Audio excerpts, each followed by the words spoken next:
Hey everybody, welcome back to the Caffeinated Christian Podcast. This is Mike Rigglesworth, and we are continuing our special series, What is Truth? And today we're taking a closer look at how our conception of what truth is affecting the family.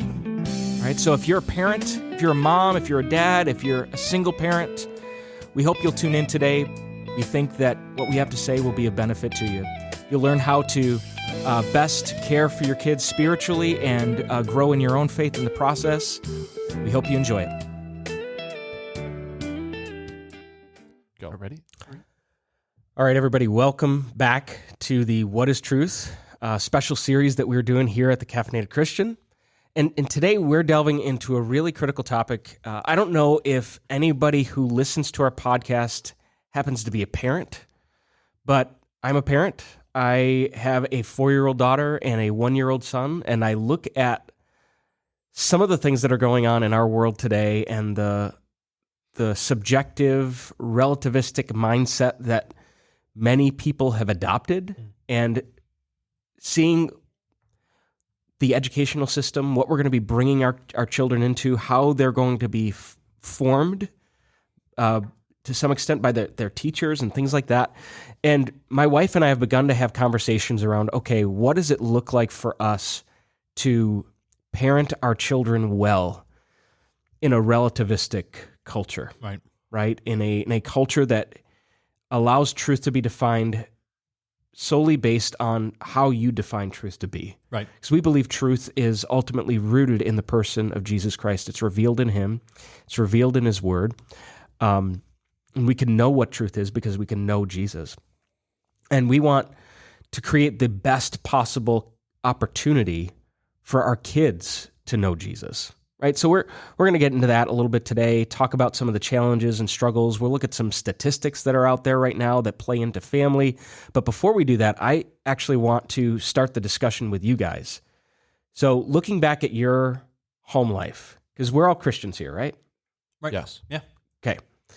What were some of the spiritual practices that were a part of your family? You guys share about that a little bit? Sure. Would you like me to go first? Sure. Go ahead. Sure. Just like I have daily events or... Yeah, it could be normal, everyday thing, weekly things you did. Yeah, like Sure. typical family practices. Yep. So I have a handful of them that I can go with. The first one is we went to church on Sunday mornings with each other. We all got up together. We all had breakfast afterwards at, I think the place was, I can't remember the place. Costa's, do you remember that? Maybe. Maybe. It was like a Greek place. That's an old school. Or Four Seasons back on Maple. Okay. Yeah, that restaurant's not See, that I grew up, I would say down south. It makes it sound different, but I grew up in West Seneca, so the more the south towns. The way you said it, it's like Florida. Yeah. West Seneca. Not that far south. 13 minutes away. No, but yeah, we went to church, and going to church was more than just Sunday. Typically what you think nowadays is going to church is Sunday morning. But our churches back then had Sunday mornings, Sunday nights, Monday nights, Wednesday Tuesday evenings, nights, right? Wednesday evenings. Every there was night. something for the family to do on a typical weekly basis. So you could always go to these events. And that's not typical anymore within the modern church for some reason. But yeah, back then we used to go to church. Second, we used to listen to music together. That was one of the things we liked to do. If we had a new CD, the Christian CD that came out, we kind of shared it with the family, and either on our Sunday morning drives or typically through the week. I wouldn't say worship together, but we silently did that, if that makes sense. Gotcha. We had a lot of conversations, spiritual conversations about our beliefs and how to handle the world, and when we saw the news, even back then, we kind of conversed on, is this the correct thing? Why not? How would you handle this situation? So your parents didn't shield you from the world. They actually exposed you some of the things that were happening and say, how does our faith speak to this? Granted, there was some things they shielded me from just because we're commanded not to put our eyes in front of that, right? Right. We're not, of course, sitting down with our kids and watching nude flicks on our computer to show them like we shouldn't be watching this. Yeah, you're not showing your kids pornography. Right, exactly. You show why Genesis 1 wasn't this intended for this. That's a terrible idea. Don't ever do that. We prayed together and we read together. So we try to do things spiritually with the family and invoke practices like that. Yep. How about you, Bradley? Yeah, so pretty similar to Ryan. I was actually going to say we went to church on Sundays, but it was more than just a Sunday. So for when I was growing up, it was Sunday night. There was an event for Mondays. There was a Tuesday morning Bible study. There was a Wednesday night service. I would serve at the church on Thursdays. Friday there was like a outdoor event, and then like Saturday there was another event. So it was always at church. And even as I got older and switched churches and they did stuff differently, I always did the youth events. My parents were always involved in those in some capacity. Yeah. The other thing that's different from Ryan is I was homeschooled. So all of my school, all of my just like time of learning involved the Bible in some way. And similar to Ryan being exposed with different stuff, we learned about like, especially in high school, we learned about like evolution and stuff and why it's wrong, like why it doesn't line up with the Bible, different stuff like that we would learn just to be prepared and be learned as well. And then I can think that we always pray before dinner and lunch, and we used to pray before bed, just as a family. Yeah. So that was just some of our practices, I guess. Good.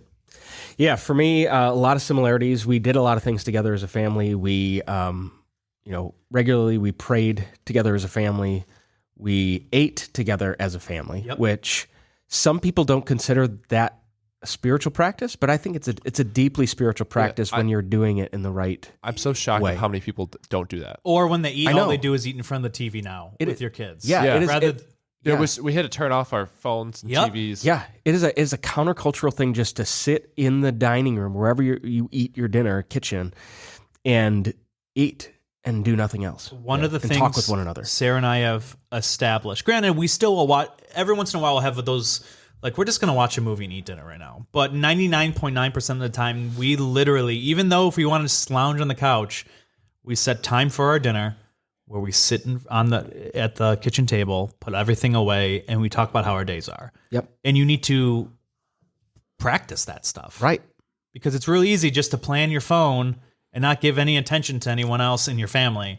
But I think that's a very dangerous thing. But what you were saying, Mike, I think people disconnect these basic everyday life things because I don't think they see how the mundane attaches with the spiritual. Oh, yeah. Absolutely. How it works hand in hand. The mundane can actually be incredibly sacred. And before we started recording, you and I were talking about how sometimes parents, when we're in the middle of the monotony, like right now, I feel like I'm in Groundhog Day every day. Like, get up at 5:30 with my son. He likes to watch Sing 2, so I plop him on the couch. He watches that for 20 minutes.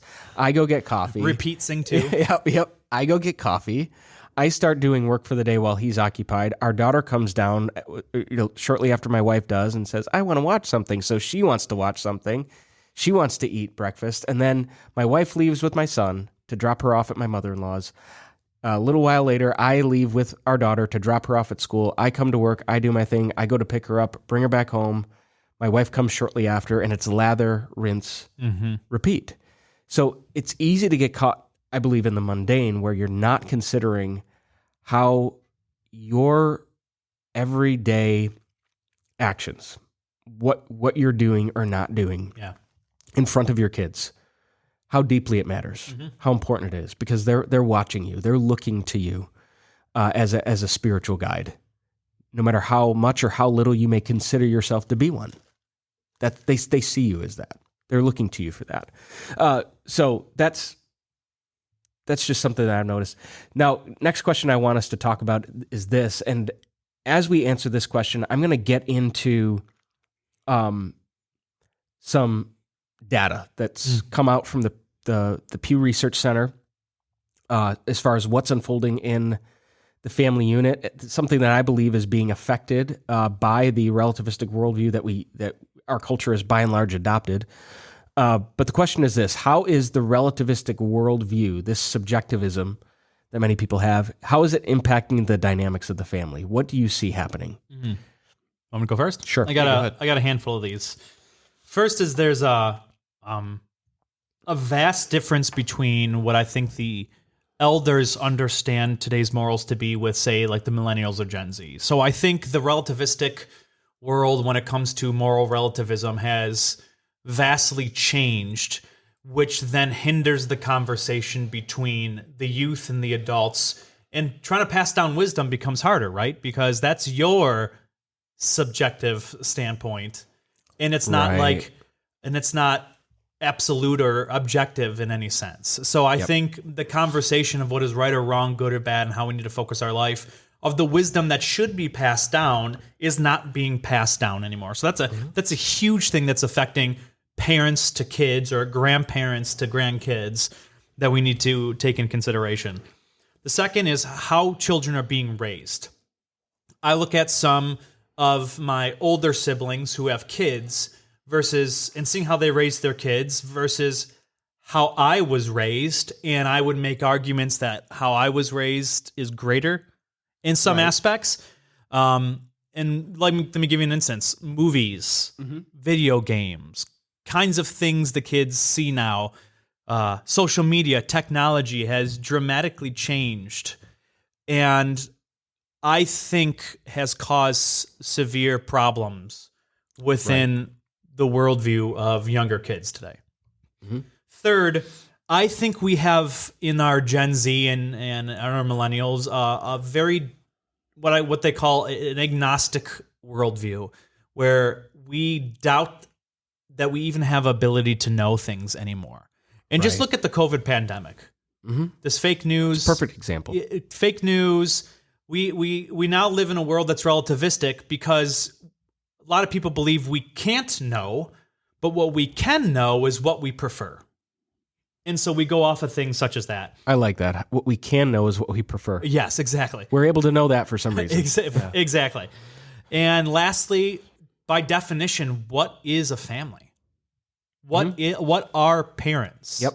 What are gender roles? What are spouse roles? Yeah. Right. All of these things have just been relativized to cultures, to individuals, and it has completely imploded a lot within our definition of family. Yeah. Well, a definition of family is a group of one or more parents and their children living together as a unit. That's a general picture of what a family is. Right. Now, we can go off of that and get a bit more granular. Right. But what do you think, Bradley? What's impacting the world, the family unit? Do you think relativism is impacting it, and how so? Oh, for sure. I think that Ryan hit it square on the head with his first one there, with how kids are being raised like through the generations. Like, I mean, one of my brother's favorite TV shows of all time is The Waltons, which ran in like the 70s or something like that.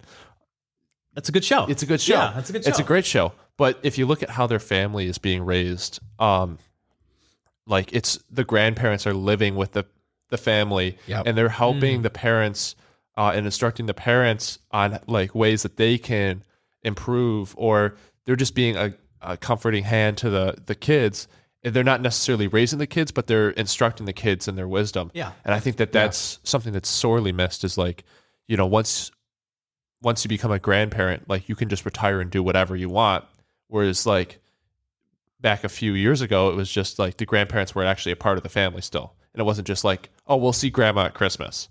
Right. So I think that's something that's really big that's changed. And I think the second thing that I was going to, Ryan stole it as always. He stole it. He wrote it down first. He didn't know I was looking over his shoulder. Just copied it. It's in my notes. Was social media. I think not so much, I wouldn't say so much video games and movies, because I feel like social media is just changed how kids can get that information. Like a movie, a movie or a video game has more contained. It's more censored than you think it might be. But I would say that like social media, you can just like 2 clicks and you're on like the wrong page. And kids have way too much ease of access. Okay, so it's the easiness of access. Yeah. Okay. Yeah, it's the ease of access to certain materials that kids shouldn't be viewing. Yeah, I get that. And to go with that too is parents aren't monitoring what their kids are doing. The amount of like times that I've been playing video games and I've met a 5-year-old who is screaming like words that he should not even know or doesn't even know what he means.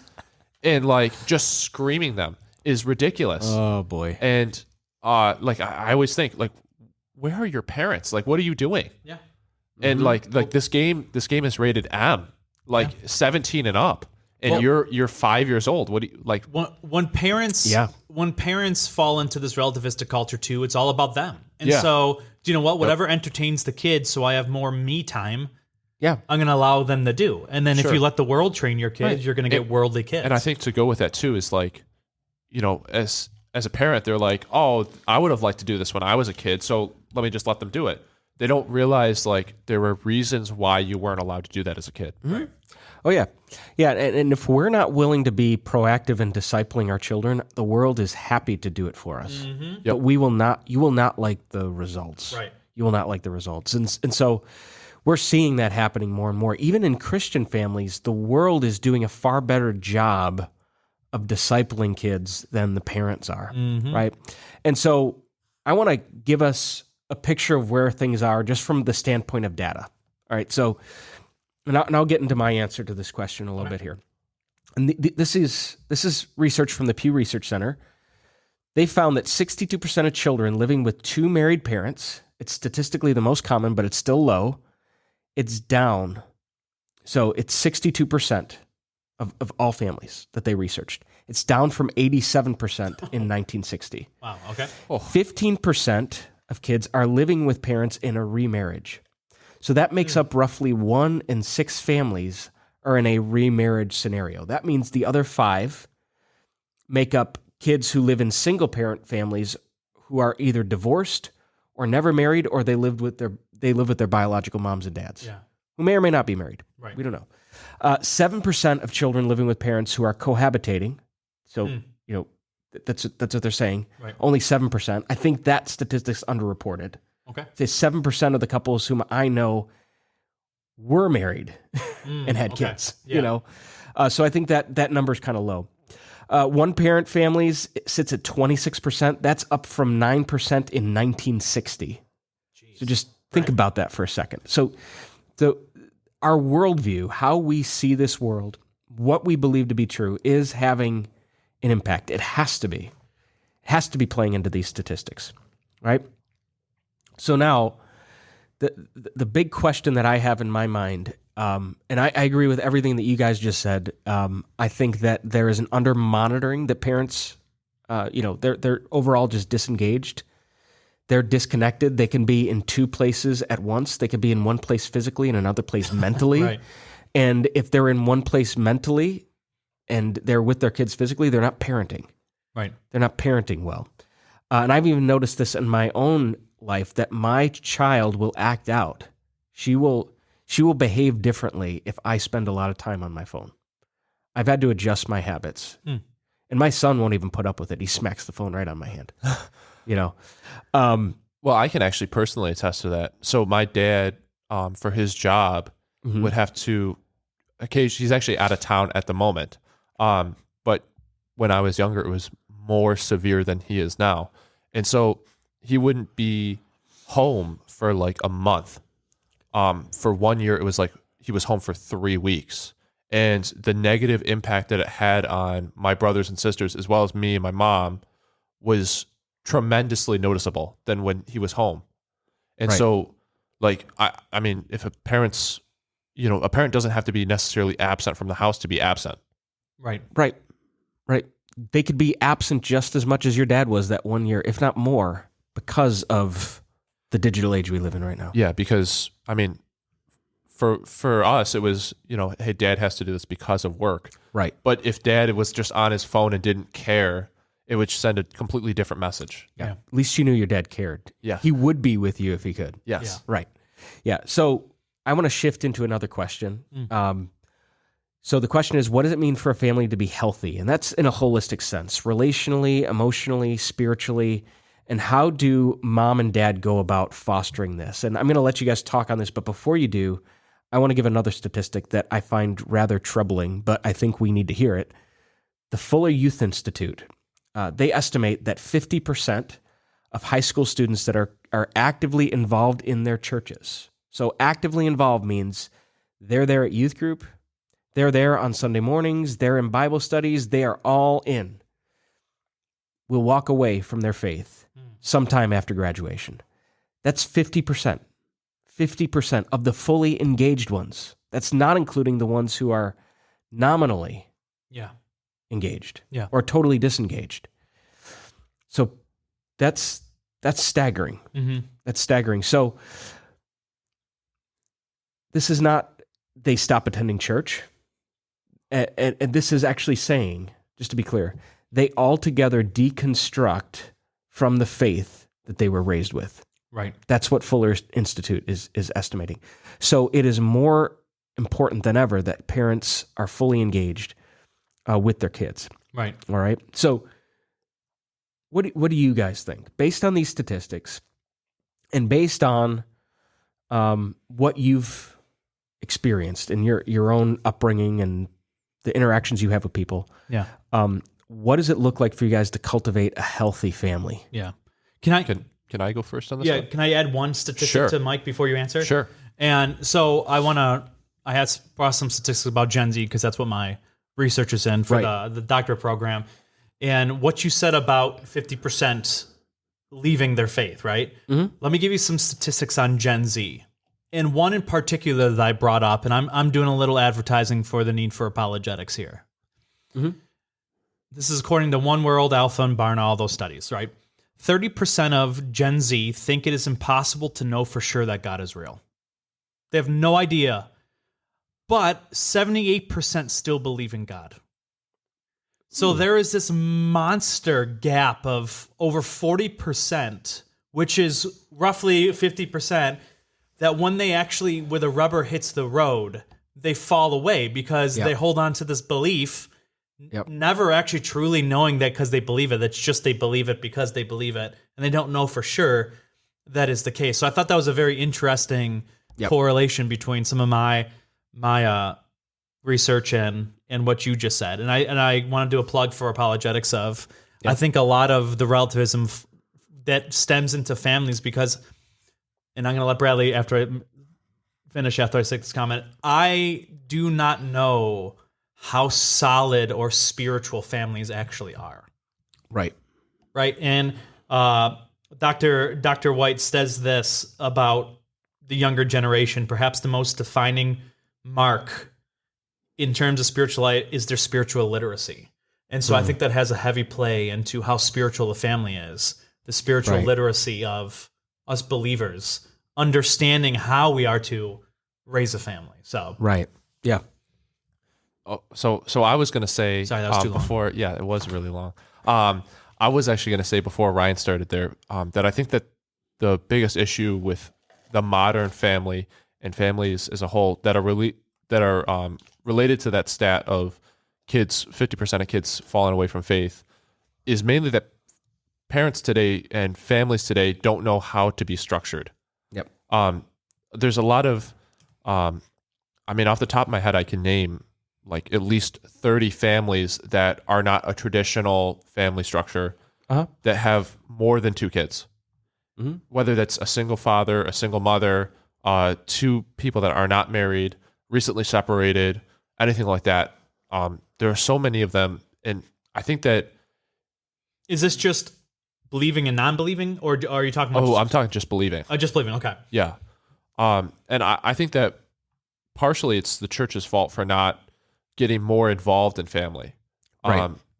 The church has stepped back in recent years, I feel like, and not been as involved in family as it could be. Like Ryan and I were just saying a few minutes ago with, how active churches used to be, and now it's just Sunday morning and that's it.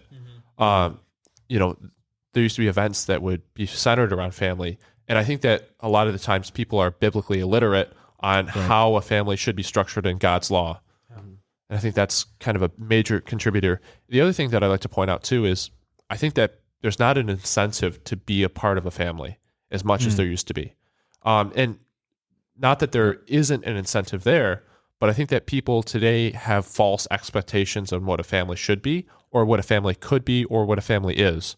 I was actually going to bring up a stat of my own. Go ahead. And be fancy. Love it. I was actually just browsing the internet the other day, and a poll came up, and I decided to participate in the poll. There were 2 options to choose from.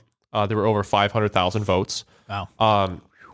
And the question was this: which of the two fantasy scenarios would you wish to come true?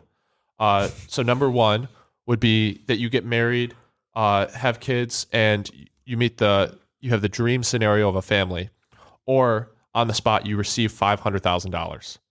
Okay. I was one of 24% to vote for the first option.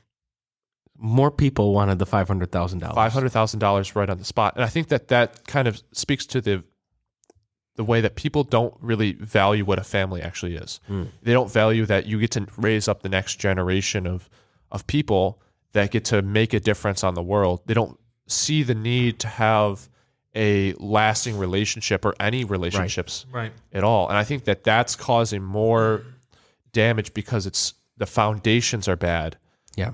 And you can't build off of a bad foundation. No. Yeah, and I would say you could have a healthy foundation for your family if you're a single mom trying to raise your kids. Oh, or a absolutely. single dad. That's not what I'm saying. Now there's, I know that's not what you're saying, but I think that our listeners know there's the ideal family, and obviously there's that ideal that we strive to is like having a mom and a dad that are partnering together and raising their kids spiritually.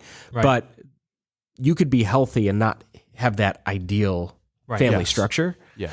Because like my mom had, I'm trying to think how many years, 4 years, but for a while, she was raising me as a single mom. Yeah. Before she met my stepdad. Can I ask you guys a question? Sure. And I think this is for Mike as being a pastor, and Bradley basically coming out of the college age group within the ministry at the church that you used to go to. Uh-huh. What portion of fault do you think the church has in relation to explaining how a relationship should be had? And what I mean by that is people who are listening to this are Christian and aren't Christian always hear the typical jokes, stereotypes of like, oh, you're a Christian? Oh, you met the person 6 months ago? Oh, you're getting married tomorrow? That typical type of like joke. You know what I'm saying? Yeah. What kind of, because we always have this focus on finding someone who's godly. They must love the Lord. They must be in the Lord. They must be godly. Like, that's good, but like, just because you're godly doesn't mean you're mature enough to have a relationship. Yeah.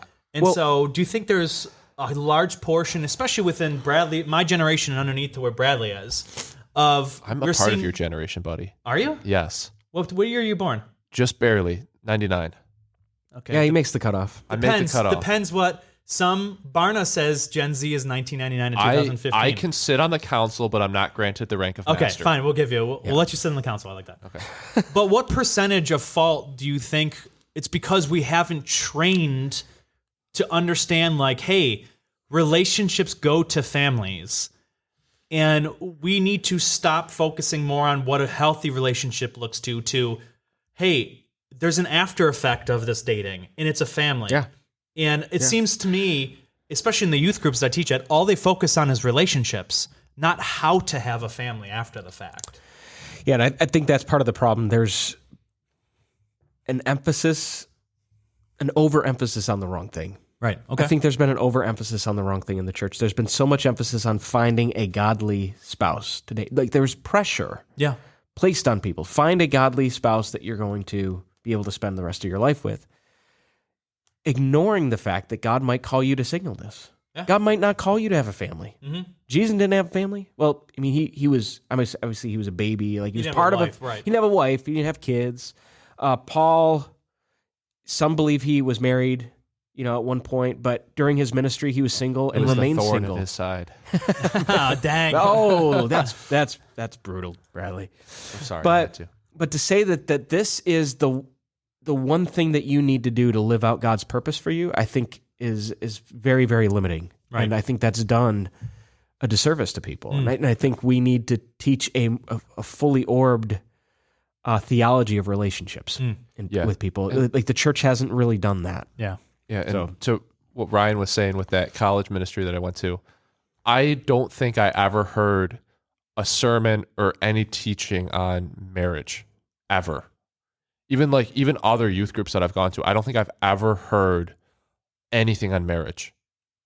And the healthy relationship, like, information is nice, but if you're not in a relationship, it's impractical to you. It has nothing for you. It's all hypothetical. Especially it's like if there's somebody that you're interested in and they don't meet the standards that have been set by the church. Like, I'm not saying that they're not, they're like an atheist and like whatever. Right. I'm just saying that if they don't meet all the high standards that seem to be placed on by, that type of teaching, it makes life really difficult. I know a lot of friends that have had real big struggles with that because they don't meet standards that are set by that ministry.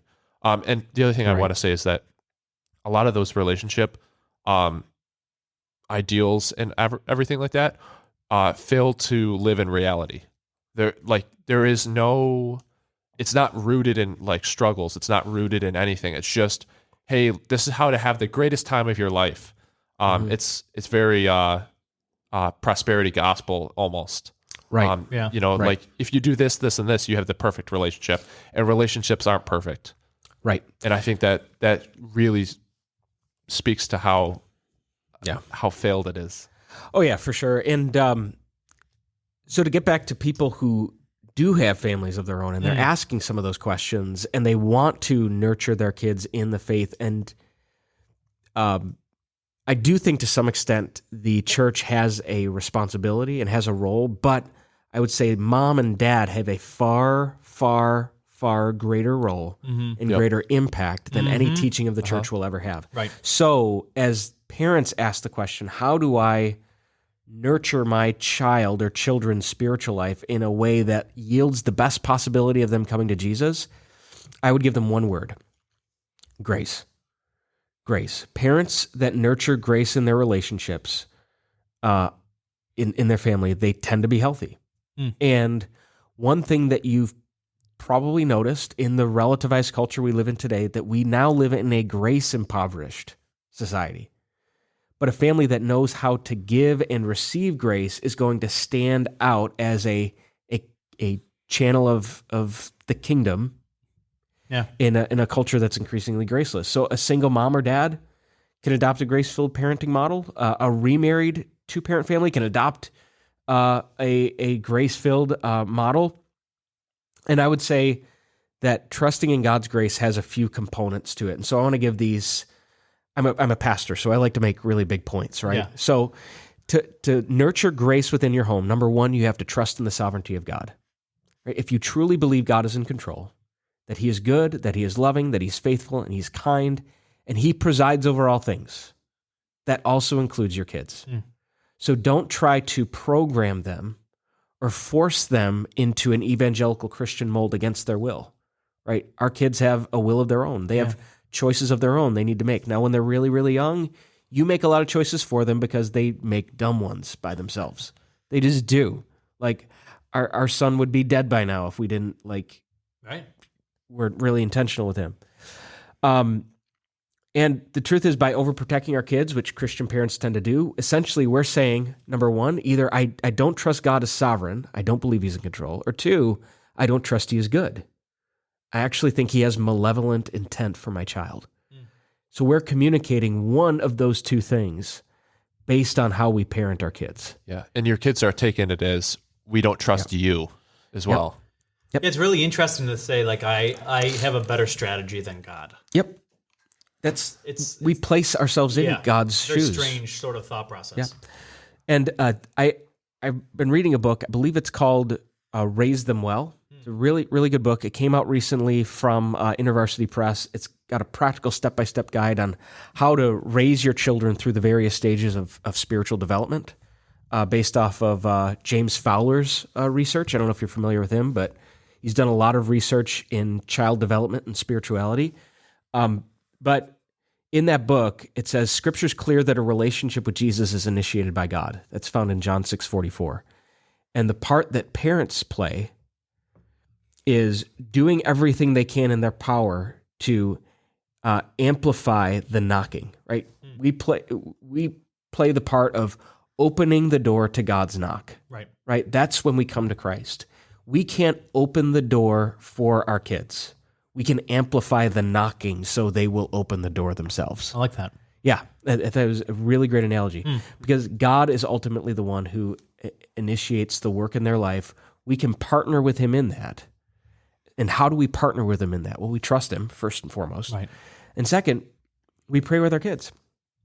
We pray with them. Like we pray with our daughter every night, and it's oftentimes at the worst time of the day where I have 0 words in my word bank. You'd be amazed at how untheological my prayers sound when we're putting our daughter to bed. But if you don't know what to pray, if you're worried about it's not going to come out right, just do your best. Like your kids aren't going to remember what you pray. They're going to remember you prayed. And then before they go to bed, tell them Jesus loves them. Yeah. They are going to remember that. And plus, you model the discipline of prayer for them. Yeah. At the same time, right?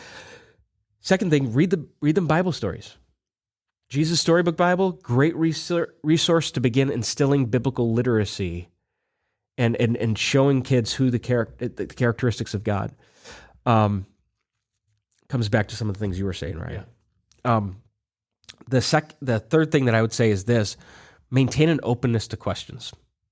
No matter how ridiculous the questions they are, take them seriously. Yeah. Right? A few months ago, our daughter was looking out her window, and her window sits right across the street from the Catholic church. And she noticed that there were a whole bunch of cars parked in the parking lot, and she was wondering what it was about. It was a funeral.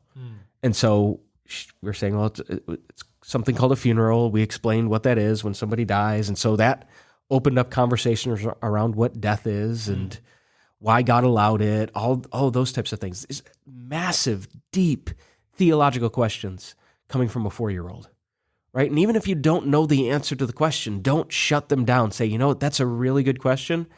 I need to look into that further, but I'm so glad you asked it. Yeah. But don't shut down the questions. Yeah. Don't shut them down, because those questions can be a catalyst for them growing in their relationship with God. Like sort of what I said earlier, just be a model. Model prayer, model patience, kindness, grace in your marriage. That has more of an impact on your kid's spiritual development than you realize. And this is something I see a lot of parents just not prioritizing, and this is an issue. Show up to church. Yeah, you need to show up to church with your kids. You need to model being a part of a faith community, because your kids are going to take those cues from you. They're going to take them from you. We talked about this earlier. Be present with your kids, right? Just be fully engaged with them. Put the phone down. Kids pick up on whether or not you are engaged with them. Like if you're fully present with them. Coming back to what you said before, Ryan, don't pass up the spiritual development of your kids to the church. Right. It sounds strange, but don't pass it up. But that's exactly what parents have done. Now, the church has a role. The church has a role of partnering with parents and giving them tools and resources and discipling them. But the most engaged kids will be in church between 40 and 100 hours over the course of an entire year. They will be with their parents 3,000 hours. Yeah. Who's going to have a bigger impact? Right. Mom and dad will. Just don't pass off the spiritual development of your kids to, your church. They're partners in it, but you are the primary spiritual caregivers of your kids. They learn from you. And what I would say is just live the life you want them to live someday. Right? So whatever habits you want your kids to have, start developing those habits in yourself. Exactly. Because that's what they're going to find. And then finally, and you guys can speak to this and then we'll sign off, but this comes back around to the first point. It's remember they belong to God. Remember they belong to God. Trust in his sovereignty and remember they belong to him. And that's hard for us to imagine, but they were God's before God ever entrusted them to us. They share your DNA, but they're still on loan to you. They're still on loan to you, which means God loves them infinitely more than you could ever begin to imagine. Right. So putting this at the forefront of our minds is meant to be good. Like this relieves immense pressure off of our shoulders as parents, because if we think our kids only belong to us, we are totally responsible for whether or not they come to faith in Jesus, which that's not our job. We're not capable of determining the outcome of their spiritual journey. We're simply not able to do that. So they may wander. They may go through seasons of doubt. They may altogether reject Jesus. And that's a terrifying thing to consider, but Right. they have a will of their own, Yeah. right? But I think if the story of the prodigal son in Luke 15 teaches us anything, is that no one is ever beyond the scope of God's reach and grace. And that's good news. So the most important thing that we can do as parents in a relativistic world is consistently model the truth of the gospel by modeling grace. So that's my perspective from my limited time as a parent so far. Right. Yes. Yeah. How about you guys? No, I really like What do that. you think? I just wrote down one thing as you were going through this, and I'm going to add one more thing to this. I think it has a connection to all of these, obviously. Right. It's to pray for wisdom. Yes. So often parents are just on their knees praying for their kids, but if we trust that God knows what their kids need more than me, I should also trust that God would train me on how to train the kids. Yep. And so I think as a parent, I think everyone should pray for wisdom and insight that you are unable to know without him giving you this wisdom or insight, because he knows what your kids need. He knows what they're thinking. He knows what they're feeling. He knows every single fact about your innermost desire and thoughts and worries and needs of your kids. And a lot of times your kids will not reveal that to you, just as I am a kid who didn't reveal a lot to my parents. And somehow my mom knew what I needed, or my parents, Right. because my mom's like the greatest prayer warrior when it comes to people I know. But I think the Lord gave her insight to intuitively know things that for some reason I have no idea how she knew.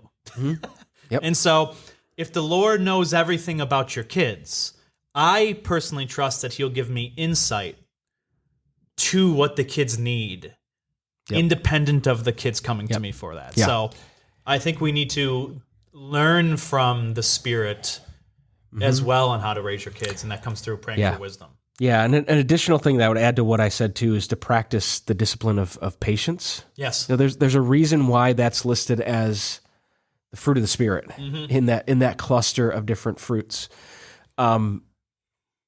And I think parents want to rush the process. They sometimes have this vision in their mind of what they want their kid to be, how they want their kid to be. And usually it has nothing to do with following Jesus. It has everything to do with the fact that they're behaving badly and smearing the parent's reputation. Right. So like parents, if that's you, you need to get over yourself. Like it's not about you. Right. Right? It's not about whether or not your kid makes you look bad. It's what are you modeling for your kid? Yeah. What are you modeling for them? And are you modeling patience? So just like physical development, growing into physical maturity is a process, so spiritual maturity. It's a process. And so you can't rush that process with your child. So if they're going through a season, this is particularly like if they get into the teenage years and the college years, if they're going through a season where they're asking lots of questions, they're wondering what they believe and they doubt, don't freak out. Right. The best thing you could do is be a safe presence for your kids to come to when they have questions. Yeah. And I'm not saying you don't get to tell them what you believe. There's opportunities to do that.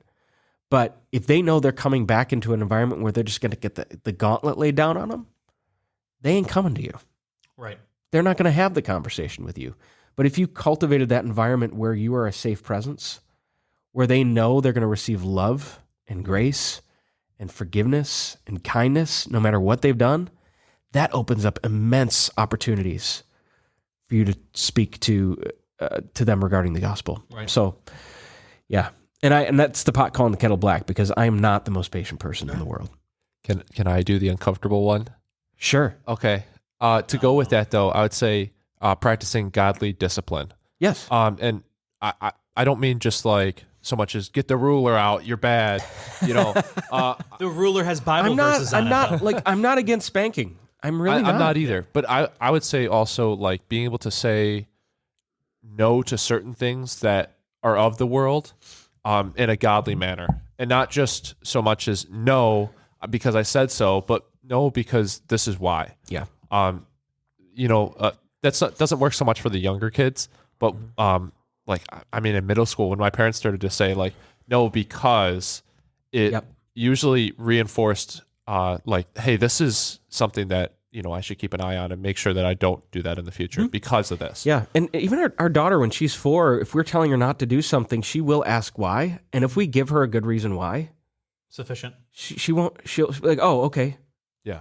I have a nephew who's 4 going 5. Yeah. And I do not think my family gives him enough credit for what he actually knows and can interpret. Yep. Because there'll be instances where I'll look at him and I'll just like, yo, and I just speak to him as an adult.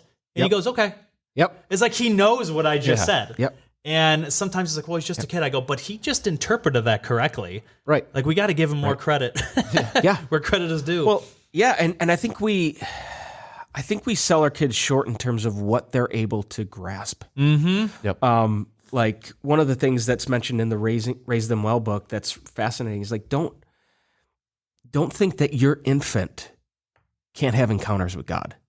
Right. He can. She can.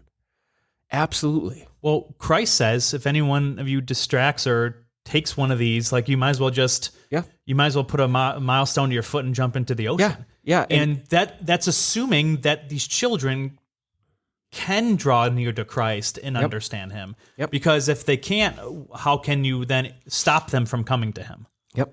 You see what I'm saying? Yep. So Yep. I think you're right with that. We have to give him more credit. Yep. So we're gonna wrap this up. We're gonna bring this to a close. But before we do, I thought this would be a fitting podcast to make a really, really important announcement. Okay. So given that we're talking about family, thought I'd let you guys know our family is going to be expanding. Whoa. Again, it's so Again. soon. Wow. Congratulations. I know, Bradley. I know. Congratulations. Thank you. Thank you. I was. You really don't want sleep. No, I No. don't. Apparently not. Apparently Mike's not. We're not sleeping for the next We're not few going to years. sleep for like ever again. Congrats. I thought I had an applause. I guess that's not the applause. I got to tell you guys that works too. That's honestly that's how I felt initially when my wife told me.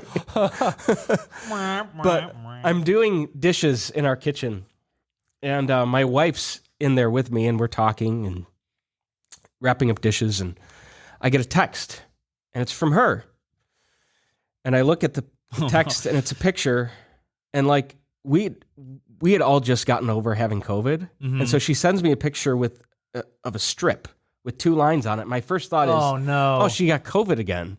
I didn't say that. But I looked at her and I asked her, I said, what's this? And she said, what do you think it is?